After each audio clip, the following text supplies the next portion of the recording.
right away, I want to get into a breaking news item here that is very concerning, and we'll comment on it after. But 1,000 students have been evacuated as a bomb threat is called into a Toronto Jewish school. Now, we do have confirmation the school is evacuated. There was a bomb threat.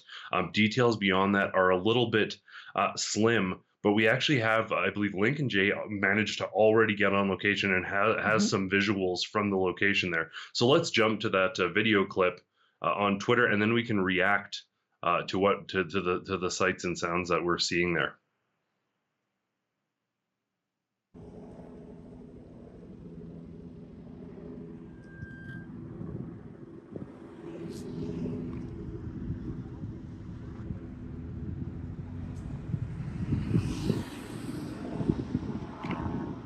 So this is in the Tenenbaum Community Hebrew Academy, which is in Toronto.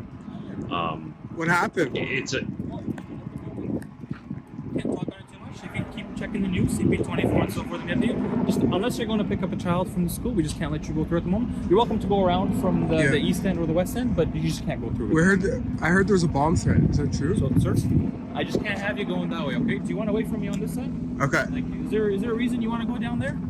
I'm just with the media. I'm just recording what's So happening. you're welcome to wait for me just over there. If I could ask you, just watch for that car, because right now we're still investigating it, okay? All right, thanks. Thank you.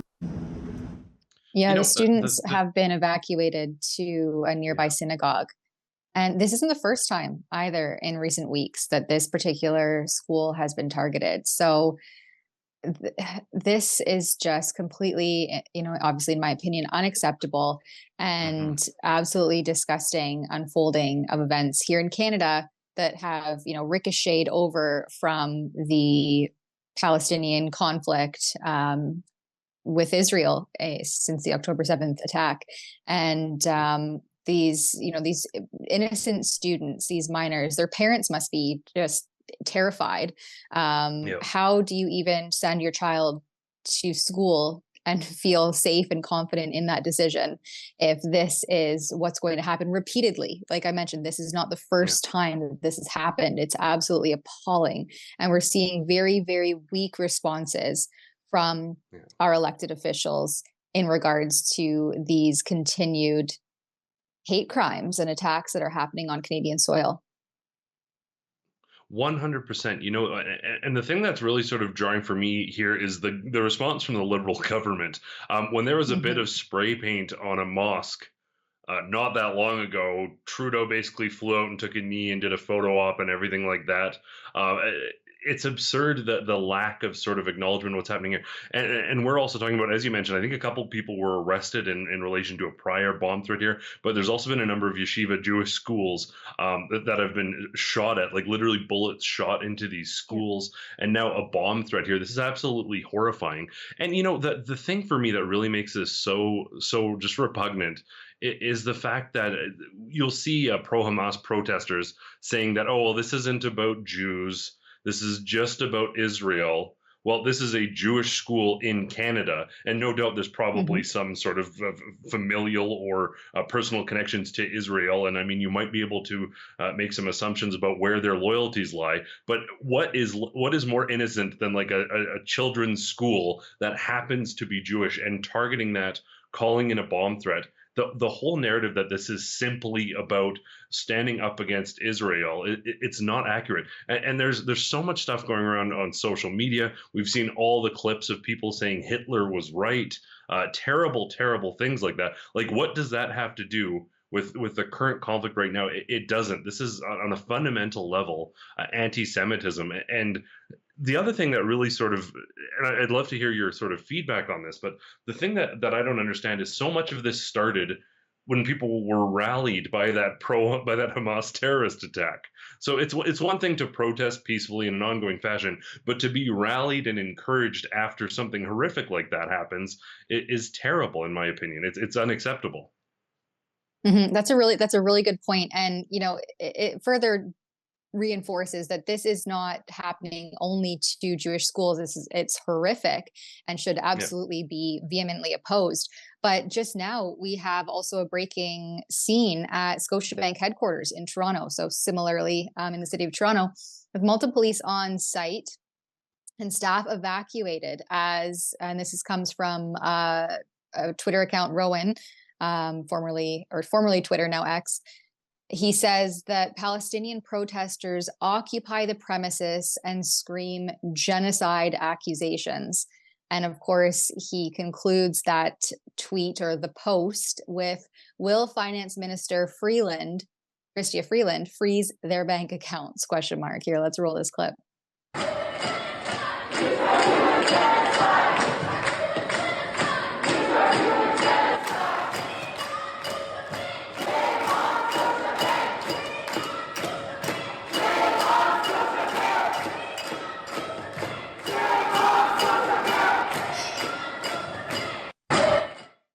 Shame on Scotiabank. You know, the you have this. There's a situation, and don't get me wrong. There, like lots of communities, Christian communities, Jewish communities, most religious communities at some point or another have faced serious persecution. We've seen there's the Armenian genocide. There's instances of genocide that have taken place 100%. But a conflict with disagreements, the notion of using the language of genocide on every issue, whether it be in residential schools here in Canada or in this instance here, but particularly when we're talking about dealing with the Jewish community and the Holocaust, one of the most sort of noted genocides in recent, if not all of history, to try to adopt and appropriate that language inaccurately, it's just become a vehicle for the left. And I find it so interesting how many of these Palestinian protests, and pro-Hamas protests, I should say, are categorically using the exact same vehicles and tools of the left, the same language of the left. They're utilized by the same people. We were at a Ben Shapiro event last night, and there were counter protesters. They showed up in very orchestrated fashion, left very quickly, and lots of the same sort of slogans were chanted. Obviously, they add some, there's a little bit more sort of genocidal undertones to some of these things, but it is wild to see the overlap in those seemingly incongruent groups employing the exact same strategies.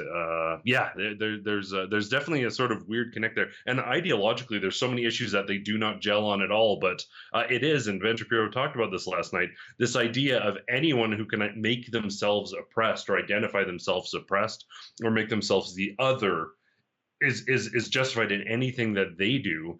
And has a right to stand together and beat up basically anyone they deem not to be oppressed, which when the majority are identifying as the oppressed minority and beating up the majority, the tides turn pretty quickly, and the so-called majority in power quickly becomes the oppressed. So a horrible situation. And honestly, folks out there, have your voices heard, protest, preferably not with genocidal slogans. That would be great. I have had the opportunity to talk to some of these people whose family members live in the area, and it's very hard and emotional for them who live in Gaza. So I understand that. I'm not completely tone deaf to what is happening there. But you have to talk to the folks who are chanting genocidal slogans, who are shooting at schools, who are calling in bomb threats. And for example, I, as a Catholic, I know that there's a lot of problems with the Catholic Church. So I speak to that and criticize it and condemn those things that are bad. We need to see that from leadership within these communities to ensure that the entire group isn't represented by these extremists. But we don't see that breakdown right now. We don't see people decrying it. No, not at all. And you have another clip that we just pulled today of Deputy Prime Minister Chrystia Freeland, and again I've kind of referenced that a few minutes ago, but who froze the bank accounts of peaceful protesters whose government invoked wartime, unprecedented legislation to quash a peaceful demonstration in the nation's capital in January and February of 2022. And this is what she has to say now as we see this kind of rising radical extremism that is really kind of embraced by the left when you're othered, right? That seems to be their they capitalize on that politically when those people are othered, because it suits their narrative that they can say, well, equity and equality and all those fluffy socially justice terms. Marxist. And anyway, let's roll this clip of Freeland here, and we'll come back to provide some comment.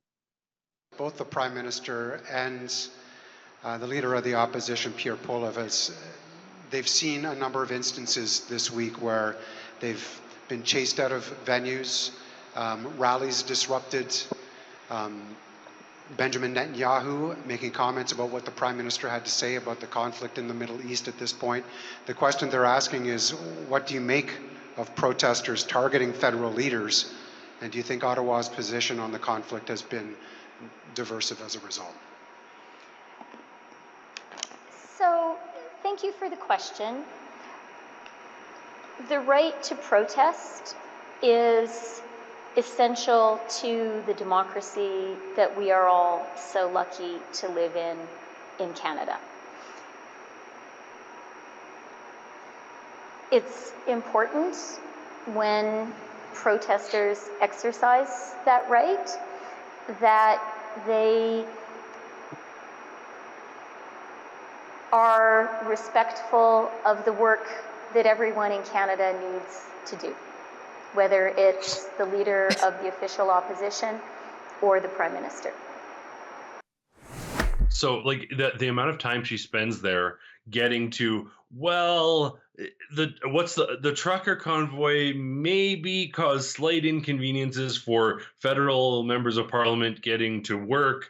So as long as protests aren't doing that, it's okay. Genocidal But slogans, they did everything. that. Yeah, They just shut I down know. that bridge, the main access in Montreal. I I think that was know. just yesterday. But I think that's kind of what she's trying to get to, I think, right?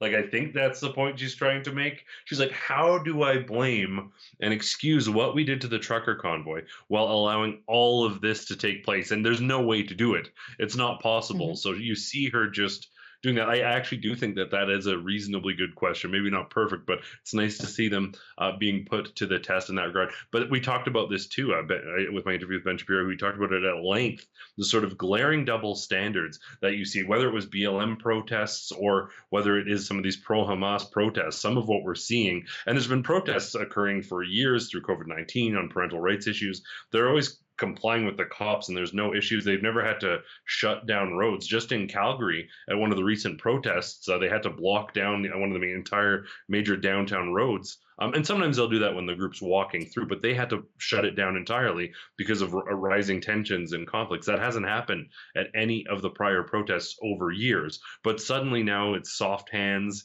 and protesting is a critical right that must be defended, so on and so forth. Just a glaring double standard here, extremely problematic. That's a clip from the Rebel News Daily Roundup, which runs weekdays from 1 to 2 p.m. Eastern, and it features an array of rebels providing commentary and feedback on the newsiest news items of the day. Sometimes it's myself, Tamara Ugolini, our editor-in-chief, Sheila Gunn-Reid, and our mission specialist, David Menzies, alongside your other favorite Rebel personalities. If you join us through Rumble, you can give us what is called a Rumble rant, and through a small monetary donation, you can have your comment read on air by one of us, whether it's a tip or your opinion. We always love hearing from our viewers because without your support, we couldn't do the work that we do. So thanks for your support, and we'll see you on the Daily Roundup from 1 to 2 p.m. Eastern on weekdays. See you there. Do you want to start feeling like your pre-COVID self again? You're not alone. The wellness company's Spike Support Formula is an all-natural supplement to help people do just that. It was created by cardiologist Peter McCullough and his expert team of doctors to help the people experiencing effects from COVID and the you-know-what. Go to twc.health/rebel today.